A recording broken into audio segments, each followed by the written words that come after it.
आपल्यासोबत आता आहे शिवसेनेच्या वरिष्ठ नेत्या सुषमा अंधारे. सुषमा अंधारेजी, पहिली आपली प्रतिक्रिया या निकालाबद्दल.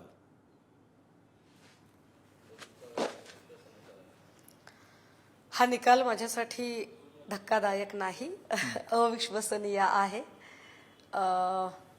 नाही विश्वास बसत माझा या निकालावर. बरं, पण हा जेव्हा निकाल येत होता, आता जो काही आकडा, हे खरं आहे म्हणजे महाविकास आघाडीच्या अनेक प्रवक्ते आमचे दिवसभर आहेत, त्यांच्या याच भावना आहेत, तुमच्या भावना तशाच आहेत त्यांच्या. पण आता हे निकाल तर आलेला आहे, तर यावर आपलं म्हणणं काय आहे? उदाहरणार्थ संजय राऊत म्हणतात की बॅलेट पेपरवरती एकदा घेऊन बघा निवडणुका. आता तुम्ही कसा विचार करताय?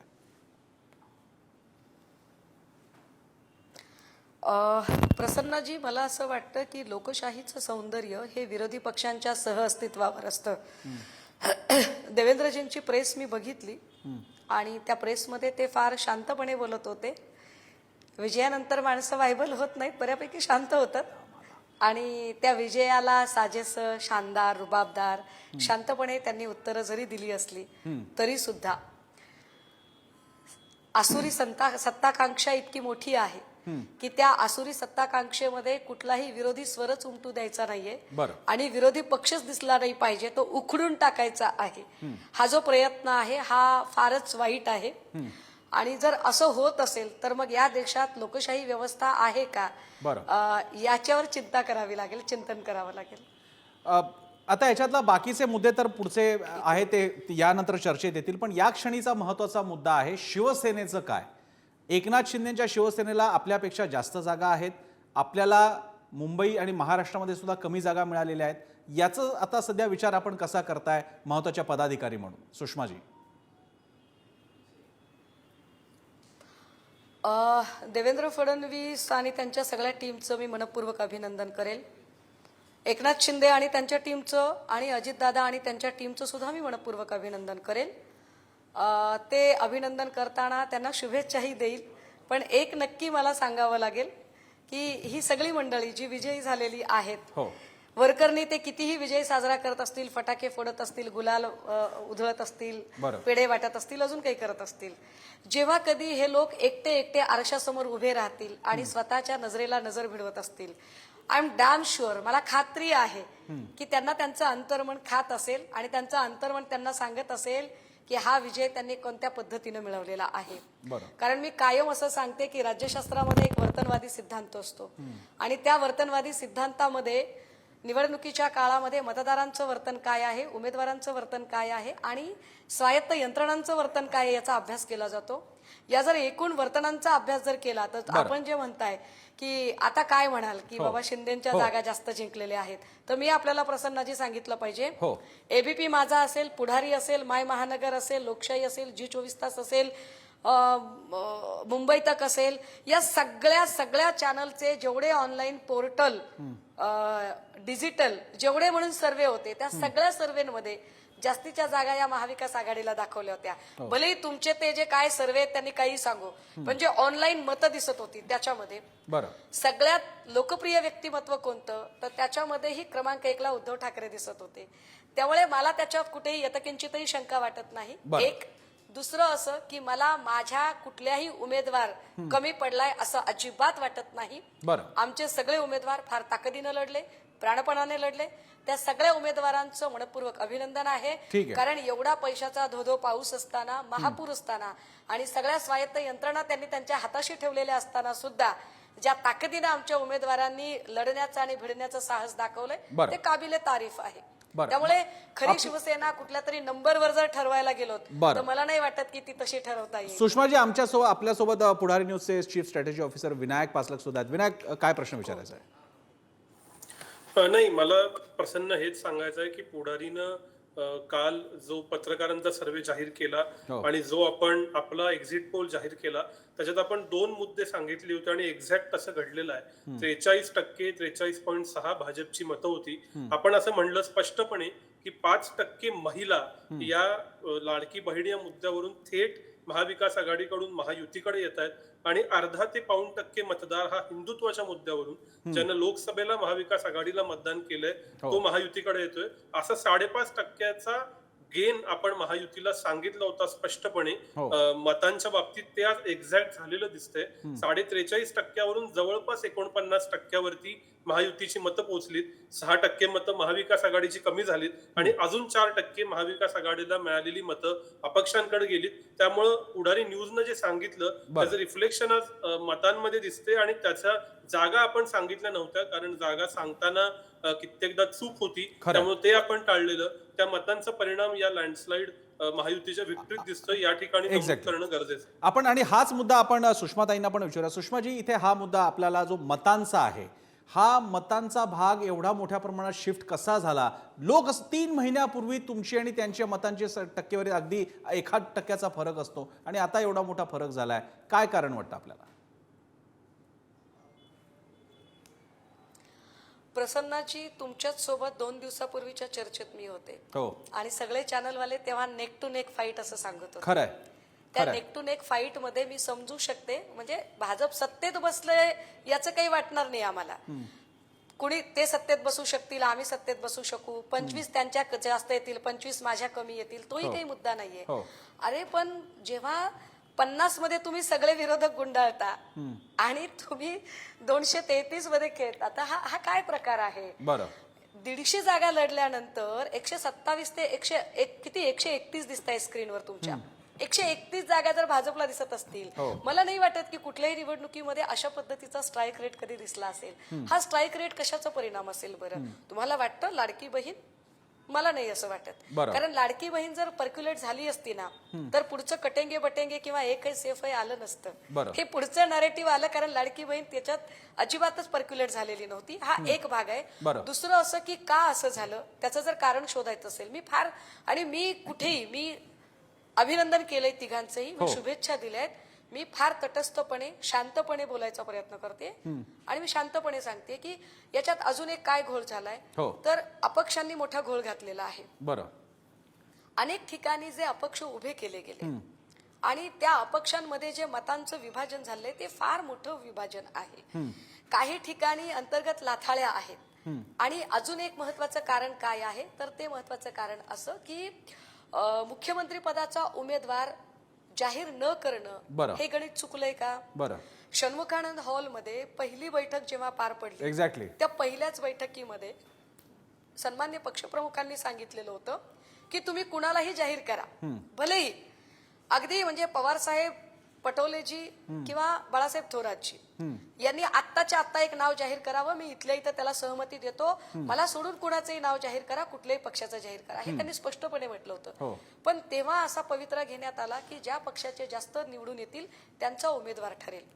पण कदाचित हीच स्ट्रॅटेजी थोडीशी आम्हाला जरा नडली का याचा पण विचार करावा लागेल. काय आहे की यामुळे समोरच्याचे कसे कमी होतील आणि माझे कसे जास्त येतील, हा काही प्रयत्न झाला का विचार करावा लागेल याच्यावर. कारण पाटणला सत्यजित पाटणकरांची उमेदवारी असेल, नागपूर रामटेक मध्ये सुनील केदारांनी उघडपणे केलेला अपक्षाचा प्रचार असेल, सांगोल्यामध्ये दीपक आबा साळुंखेंच्या ऐवजी अपक्षाच्या प्रचारासाठी धैर्यशील मोहिते पाटलांनी घेतलेला उघडपणे पवित्रा असेल, किंवा प्रणिती शिंदे, सुशील कुमार शिंदे यांनी ऐन वोटिंगच्या दिवशी धनराज काडादींना पाठिंबा द्यायचं संभाषण असेल, हे सगळेच मुद्दे चर्चेला घेतले गेले पाहिजेत आणि खूप तटस्थपणे चर्चा केली पाहिजे याच्यावर. याच्यात काही इमोशनल होण्याचं कारण नाहीये. त्यांनी होऊ नये, मी होऊ नये, कारण आता सगळे म्हणजे कब तक आंख मिचोली खेलोगे. एक सुषमाजी, एक प्रश्न इकडे विचारला पाहिजे, तो जवाब देना पडेगा. खरं एक प्रश्न इकडे सुषमाजी यासाठी विचारायचा आहे. आता जे सारखे मुद्दे समोर येत आहेत किंवा बोललं जात आहे सोशल मीडिया किंवा सगळीकडे, की मग आता तरी निकाल जनतेच्या न्यायालयात लागला का की शिवसेना खरी कोणाची? तर या निवडून आलेल्या जागांची संख्या हे शिवसेना कोणाची असं उत्तर तुम्ही मानता का?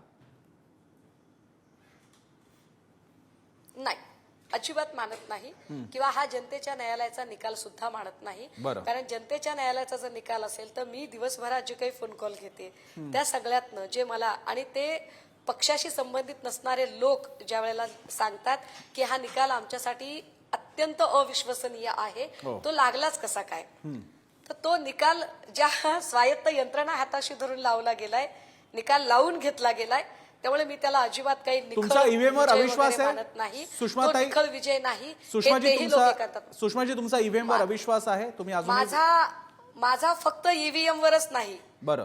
माझा फक्त ईव्हीएम वरच नाही, माझा एकूण यंत्रणांवर पण अविश्वास आहे. कारण कित्येक ठिकाणचे व्हिडिओ बाहेर आले होते की बूथवर जाण्याच्या आधीच लोकांच्या बोटाला शाई लावून धाक दपटशा दाखवून त्यांना परत पाठवलं जात होतं.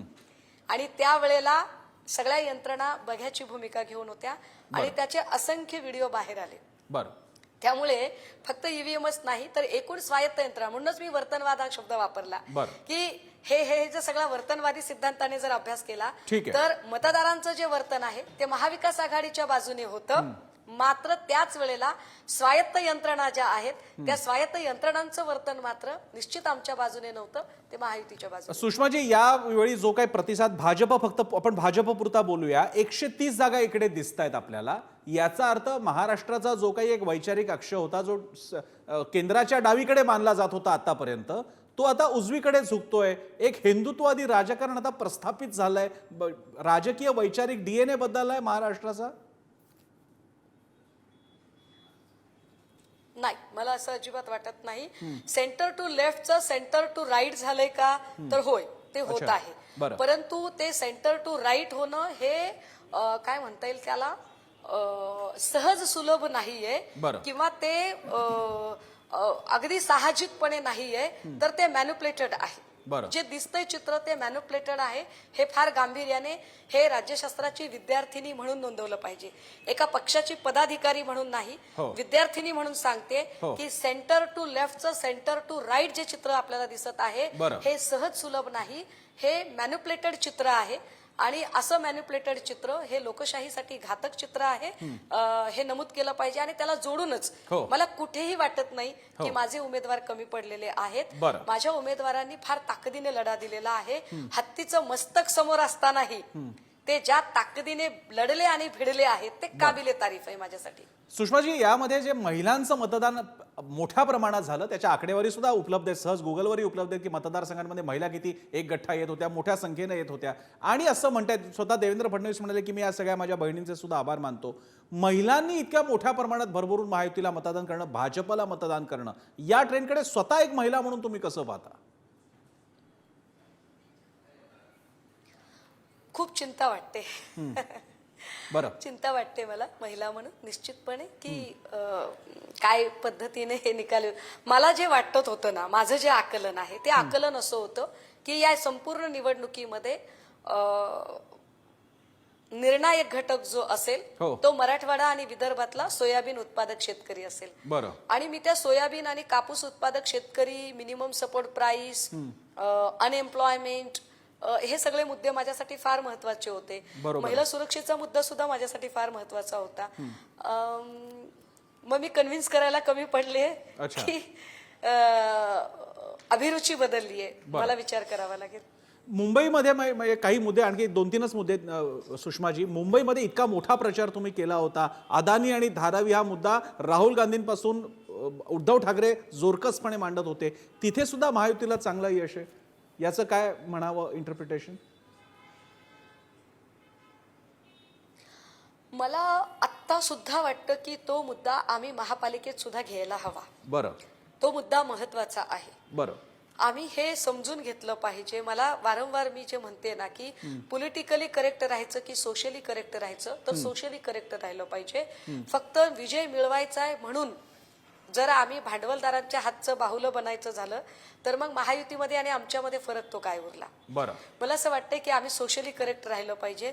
भलेही आमचा पराभव हो की अजून काही हो, परंतु पीपल ओरिएंटेड इश्यू जे आहे, ज्याला आम्ही लोकाभिमुख समस्या म्हणतोय, त्या लोकाभिमुख समस्या चर्चिल्याच गेल्या पाहिजेत आणि त्यावर एक जोरकस आवाज उठवलाच पाहिजे. मी आपल्याला आवर्जून सांगितलं पाहिजे की आंबेडकरवादी चळवळ ही माणूसपणाची चळवळ आहे. कामगारांसाठी उभी केलेली चळवळ ही माणूसपणाची चळवळ आहे. पण या सगळ्या चळवळी अनेक वेळा पराभूत झाल्या.